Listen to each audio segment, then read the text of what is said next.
Donc je suis Pascale Fontao-Cousin, j'ai 41 ans et j'étais juriste d'entreprise puis ensuite responsable juridique au sein de laboratoires cosmétiques et pharmaceutiques depuis environ une quinzaine d'années.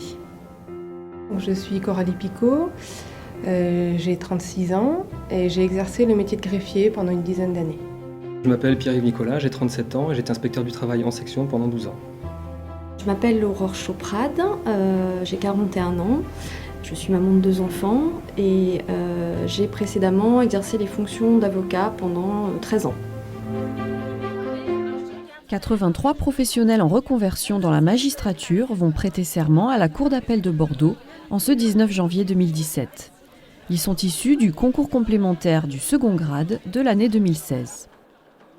Ces stagiaires ont exercé pendant plusieurs années des fonctions en lien avec l'environnement judiciaire.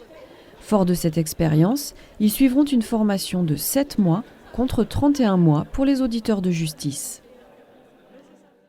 Alors j'ai décidé cette reconversion parce que j'avais envie de faire autre chose et surtout de me tourner plus vers la justice.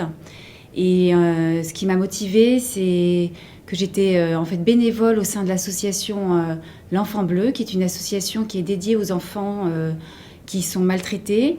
Dans ce cadre-là, j'ai assisté à un procès d'assises en tant que partie civile et ça m'a vraiment motivée pour devenir magistrat. Je suis habituée à rédiger, à traiter des dossiers différents et de complexités aussi diverses. Je suis habituée à écouter les personnes, à essayer de me mettre à leur niveau pour leur expliquer le droit. Donc je pense que ce sont des atouts qui pourront me servir dans le métier de magistrat.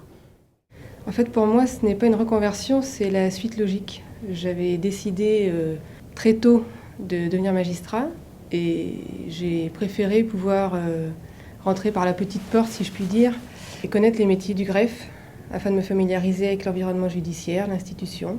J'ai pu observer le travail des magistrats et j'ai eu la chance de travailler avec des magistrats humains, très professionnels et qui ont permis de confirmer ma motivation. J'avais envie de continuer, de persévérer dans un métier à dominante juridique. Je dispose de compétences en matière de prise de décision, de rédaction de procédures, je participe aux audiences correctionnelles. Et de ce fait-là, le métier de magistrat m'a paru un prolongement naturel.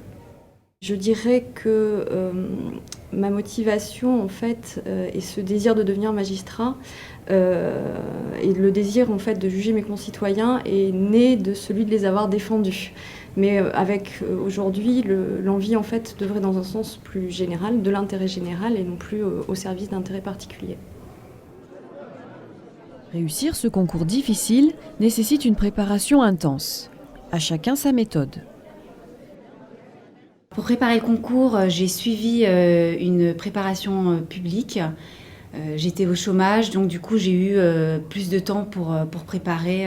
C'était une préparation intense, il y avait beaucoup de devoirs à rendre et il a fallu se remettre vraiment à rédiger des dissertations, enfin des devoirs que je n'étais plus habituée à rédiger. Ça demande quand même un investissement important, au moins pendant 4 mois. Pour préparer le concours, j'ai pris un congé de formation professionnelle d'une durée de 4 mois qui en fait était calqué sur la durée de la préparation publique à laquelle je m'étais inscrite. Donc j'ai voulu mettre toutes les chances de mon côté. C'était un temps complet, je passais mes journées à préparer mes devoirs, remettre à jour mes connaissances. Donc pour la préparation, j'ai utilisé mon droit individuel à la formation. Donc je suis retourné à l'université pour passer un DU de droit. Et donc sur 200 heures que j'ai réalisées en parallèle de mon activité professionnelle. J'étais à temps complet, mais je pouvais me dégager le vendredi. J'ai préparé le concours tout en conservant mon activité professionnelle. La prépa m'a permis, donc comme je le disais, d'imprimer un tempo, c'est-à-dire en fait de faire des exercices régulièrement, ce qui signifiait donc travailler le matin tôt, le soir tard, puisque l'activité d'avocat exigeait que je sois présente au cabinet et que je sois présente aux audiences.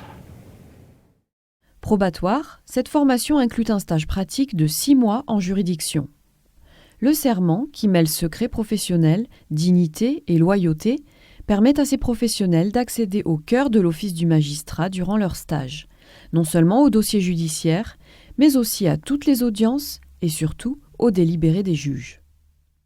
Je le jure. Monsieur Nicolas Pierre-Yves. Je le jure.